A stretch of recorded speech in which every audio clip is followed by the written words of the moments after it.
कभी कभी हम मेहनत करते हैं लेकिन परिणाम नहीं मिलते तो सवाल उठता है, क्या मेहनत बेकार गई या किस्मत ने रास्ता रोका? आज की ये अद्भुत कहानी आपको यही सिखाएगी कि कर्म बड़ा है या किस्मत। बहुत ही पुराने समय की बात है। एक छोटा सा गांव था, पहाड़ियों और जंगलों के बीच बसा हुआ। वहीं एक युवक रहता था। उसका नाम था विराज। विराज का मन शांत था, स्वभाव सरल था और हाथों में अद्भुत हुनर था। विराज साड़ियों को बुनने का कार्य करता था।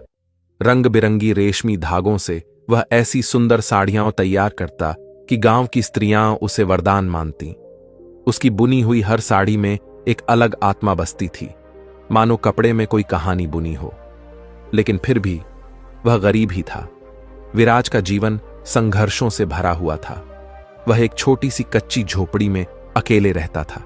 न कोई परिवार, न कोई सहारा, बस उसका करघा और उसकी मेहनत। वह रोज मेहनत करता, कपड़े बनाता, बेचता, लेकिन जीवन में कोई बड़ा बदलाव नहीं आता।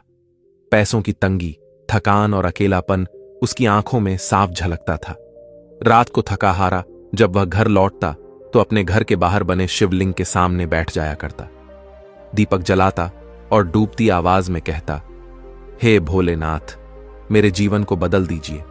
मैं दिन रात मेहनत करता हूं, फिर भी मेरी झोपड़ी की छत टपकती है। प्रभु, अब मैं थक गया हूं। मुझे भी एक अच्छा घर चाहिए, कुछ सुकून चाहिए। वो न तो भगवान से धन की लालसा करता था, न वैभव की मांग करता था। बस इतना चाहता था कि उसका भी जीवन थोड़ा सा बेहतर हो जाए। जब धरती पर विराज शिवलिंग के सामने बैठा रो रहा था और इधर कैलाश पर्वत पर हिम से ढकी गुफा के भीतर भगवान शिव ध्यान में लीन थे। उस समय माता पार्वती वहीं पास बैठी थीं, लेकिन अचानक उनकी दृष्टि व्याकुल हो उठी। उन्होंने शिवजी की ओर देखा और गंभीर स्वर में कहा, प्रभु, मैं देख रही हूँ आपका एक भक्त बड़ी पीड़ा में है। वह रात रात भर आपके सामने बैठकर विनती करता है। क्या आपको उसकी व्यथा सुनाई नहीं देती? क्या आपको उस पर दया नहीं आती? शिवजी ने धीरे से आंखें खोली और बोले, देवी, मैं जानता हूं कि वह भक्त दुखी है, लेकिन यह संसार कर्मों के विधान से चलता है। हर जीव को अपने कर्मों का फल भोगना ही होता है। मैं उस पर करुणा तो कर सकता हूं, पर उसकी किस्मत नहीं बदल सकता। माता पार्वती ने आगे कहा, प्रभु, जब वह आपकी ही शरण में आया है, जब उसने अपने जीवन की डोर आपके चरणों में रख दी है, तो क्या आप उसे यूं ही छोड़ देंगे? क्या वह आपका विश्वास खो देगा? क्या आप उसकी भक्ति को व्यर्थ जाने देंगे? शिवजी स्थिर स्वर में बोले, देवी, मैं उसके भाग्य को नहीं मिटा सकता।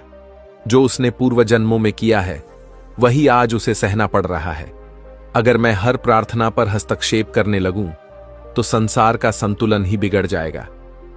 माता पार्वती की आंखों में अब आंसू छलक आए थे और माता पार्वती ने आगे कहा, मुझसे उसका दर्द देखा नहीं जाता प्रभु। जब एक माँ अपने पुत्र की पीड़ा सह नहीं पाती तो मैं उस भक्त को कैसे अनदेखा कर दूं? चाहे जो भी हो, मैं उसकी सहायता अवश्य करूंगी। शिवजी अब मुस्कुराए और शांत स्वर में उत्तर दिया, जैसे आपकी इच्छा देवी, आप जा सकती हैं, पर मैं जानता हूं आप चाहकर भी उसका भाग्य नहीं बदल सकेंगी। जो कुछ भी होगा वह भी विधि का विधान ही होगा। फिर भी आप प्रयास करके देख लीजिए। उसी समय पसीने से लथपथ विराज बाजार में साड़ियां बेचकर अपने घर लौट रहा था। माता पार्वती एक मोटी धन से भरी हुई पोटली को पत्तों के बीच रखकर वहीं छुप गईं। उन्होंने सोचा, जब विराज यहां से गुजरेगा और इसे पाएगा तो उसका जीवन कुछ तो बदलेगा। लेकिन विधि को कुछ और ही स्वीकार था। विराज तेज कदमों से आगे बढ़ गया। उसकी थकी आंखों ने उस पोटली को देखा ही नहीं और वह मां लक्ष्मी की देहरी को यूं ही लांघ गया। कैलाश पर शिवजी मंद मुस्काए, क्यों देवी, क्या हुआ आपकी योजना का? माता पार्वती ने निराश परंतु दृढ़ स्वर में उत्तर दिया, प्रभु, आप कुछ भी कहें, लेकिन मैं विराज की सहायता करके रहूंगी। उसका दुख अब मुझसे नहीं सहा जाता।